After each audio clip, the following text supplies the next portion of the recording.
आगे बढ़ते हैं और जानते हैं कुछ और थर्मोमीटर्स के बारे में।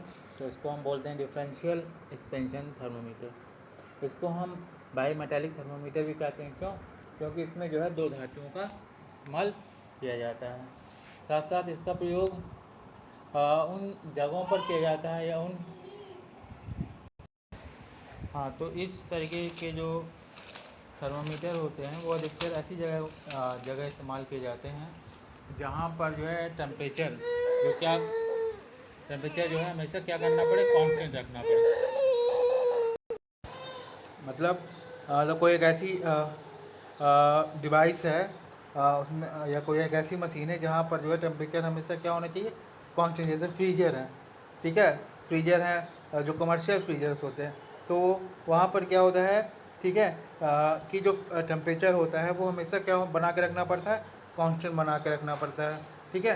तो ऐसी जगह जो है आप इस तरीके का थर्मोमीटर इस्तेमाल कर सकते हो, ठीक है। इसके साथ हम इस तरीके के थर्मोमीटर्स जो होते हैं वो दो सिद्धांतों पर काम करते हैं। पहला सिद्धांत ये है कि हम ये मानते हैं कि जो है जितनी भी धातुएं हैं, ठीक है, वो टेम्परेचर के साथ जो है क्या होती है, टेम्परेचर बढ़ने पर उनके गुणों में क्या होता है, परिवर्तन होता है। मतलब या तो वो मेटल फैलेगा या फिर वो सिकुड़ेगा, ठीक है, ये हम मानते हैं। दूसरा कि जितनी भी धातुएं हैं, ठीक है, उनके जो है कोफिशिएंट ऑफ एक्सपेंशन जो है वो क्या है, ये अलग अलग होते हैं, ठीक है। सभी मेटल के जो हीट कोफिशिएंट ऑफ एक्सपेंशन होते हैं वो क्या होते हैं, वो अलग अलग होते हैं, ठीक। इसका मतलब ये हुआ कि मान लो दो धातुएं हैं, ठीक है, इसमें दो धातुएं लगाई जाती हैं, इस्तेमाल की जाती हैं, तो उन दो धातुओं के लिए जो है, क्योंकि आपका जो टेम्परेचर होगा वो दोनों धातुओं के लिए, दोनों मेटल के लिए क्या है, कांस्टेंट है, ठीक है, मतलब सेम है। तो उन दोनों धातुओं के लिए जो है ऊष्मीय प्रसार गुणांक जो है वो क्या होगा, अलग अलग होगा। इस गुण के कारण ही जो है हम जो है किसी भी डिवाइस का टेम्परेचर मेजर कर पाते हैं, ठीक है। तो ये जो है दो सिद्धांत हैं, ठीक। अब आगे पढ़ते हैं इसकी संरचना के बारे में। तो जैसा आप फिगर में देख भी पा रहे होगे, तो आप इजीली समझ ही पाओगे कि इसकी संरचना जो है दो मतलब इसको बनाने के लिए दो अलग अलग धातुओं की पतली पट्टियों को क्या किया जाता है, आपस में जोड़ दिया जाता है। अब दोनों पत्तियों को इस प्रकार जोड़ा जाता है कि जो है जब आप इसको हीट करो तो ये एक दूसरे के सापेक्ष जो है गतिशील ना हो, ठीक है। तथा इसके साथ साथ जब आप इनको हीट करो तो दोनों पत्तियों पर मतलब स्ट्रिप्स पर जो है विभिन्न दरों पे दोनों जो पत्तियां हैं उनके जो है जब आप मतलब जब आप इसको हीट करोगे या किसी हीट एलिमेंट वाले मैटर के संपर्क में लाओगे, तो जो दोनों पत्तियां हैं, स्ट्रिप्स हैं, उनमें जो है डिफरेंट रेट्स पर जो है उनकी जो फिजिकल लिमिटेशंस हैं वो क्या हो, फिजिकल लिमिटेशंस में परिवर्तन हो, ठीक ठीक। आज के साथ साथ जब आप इसको जो है गर्म वस्तु के कांटेक्ट में लाओगे तो आप देखोगे कि इन दोनों पट्टियों में से किसी एक जो है स्ट्रिप्स की लंबाई जो है उसकी दरों में क्या हुआ है, परिवर्तन हुआ, मतलब उसकी लेंथ में जो है क्या हुआ, इंक्रीज हुआ है, ठीक है। जिसके द्वारा जो है क्या होगा कि जो आपकी स्ट्रिप्स हैं उनमें बंकन, ठीक है, बंकन क्या होता है, क्रिएट होने लगता है, उत्पन्न होने लगता है, जिसके द्वारा जो है आप देखोगे फिगर में भी दिखाई दे रहा होगा कि जो आपकी स्ट्रिप है वो स्ट्रिप्स हैं वो एक तरफ मुड़ना स्टार्ट हो जाती हैं, ठीक है, ठीक है। इसमें जो है क्या किया जाता है कि स्ट्रिप्स की जो एक सिरा होता है वो फिक्स रखा जाता है, दूसरा जो है फ्री रखा जाता है, मतलब तभी तो वो क्या होगी, नीचे की तरफ या उसमें जो है डिफ्लेक्शंस पैदा होंगे, ठीक। इस प्रकार जो है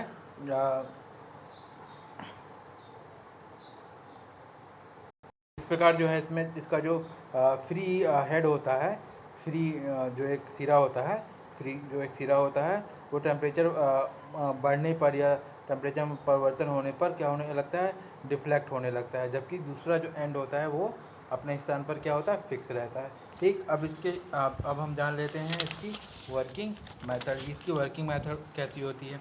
ठीक है, वैसे लगभग मैंने इसका जो है वर्किंग मेथड काफ़ी हद तक आपको फर्स्ट फिगर में ही समझा दिया है, फिर भी हम और समझ लेते हैं इसको। नीचे वाले फिगर को आप ध्यान से देखो, इसमें क्या है कि दो मेटल की धातुएं हैं। ठीक है, M1 और M2, दो मेटल की अलग अलग स्ट्रिप्स लगी हुए हैं, M1 और M2।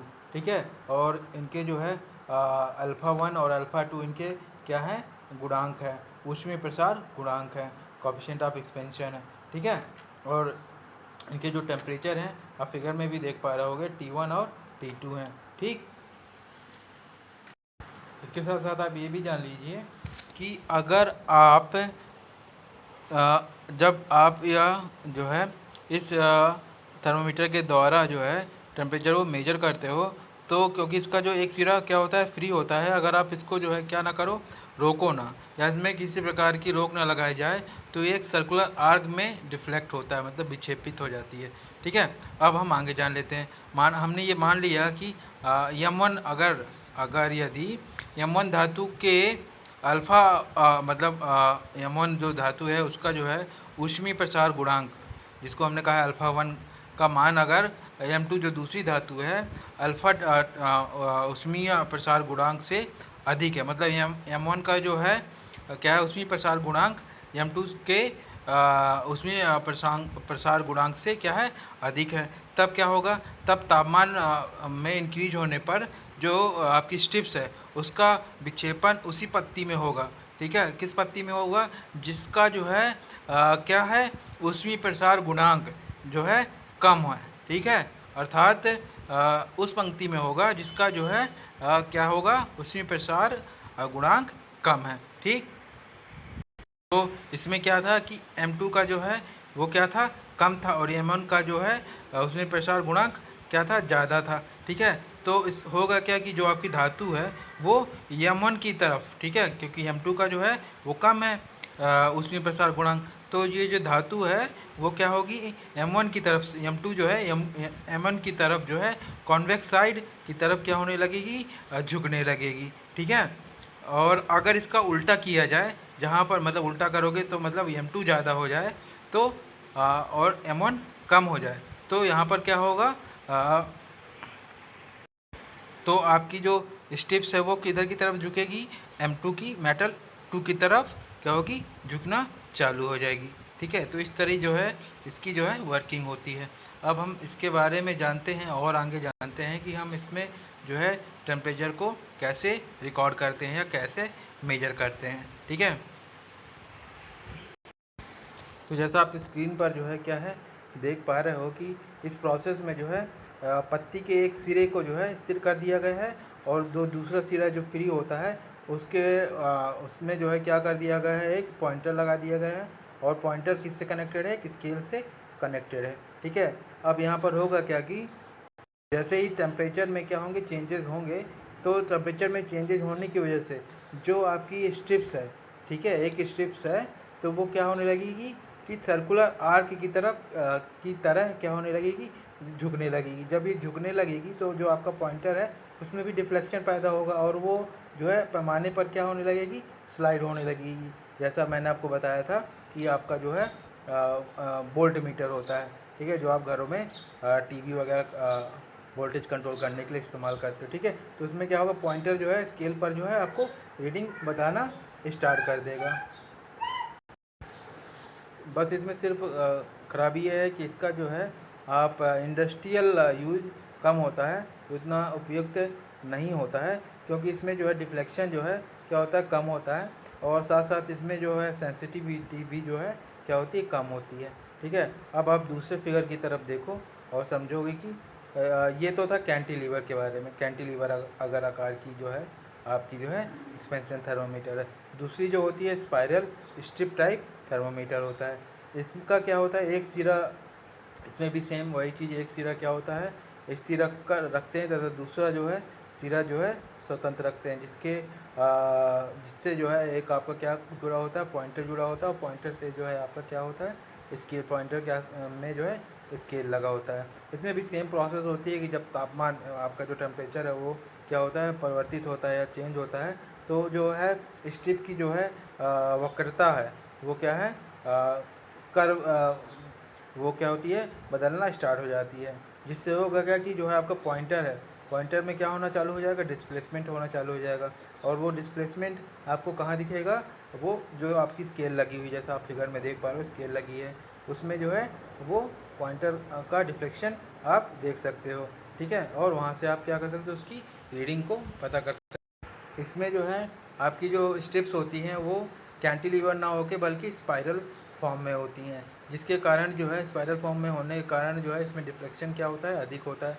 और ये क्या होता है, अधिक सेंसिटिव भी होती है। इसीलिए इनका जो है मोस्टली जो है इंडस्ट्रीज़ में आप इस तरह के थर्मोमीटर्स को इस्तेमाल कर पाते हो। ठीक है, अब हम इसके जो है एडवांटेज जान लेते हैं। सबसे पहला एडवांटेज ये है कि ये सरल होता है तथा इसमें जो है इसको ख़रीदना जो है आसान होता है, कम खर्चीला होता है। दूसरी जो है इसका जो है मेंटेनेंस कॉस्ट जो होती है वो ज़ीरो होती है।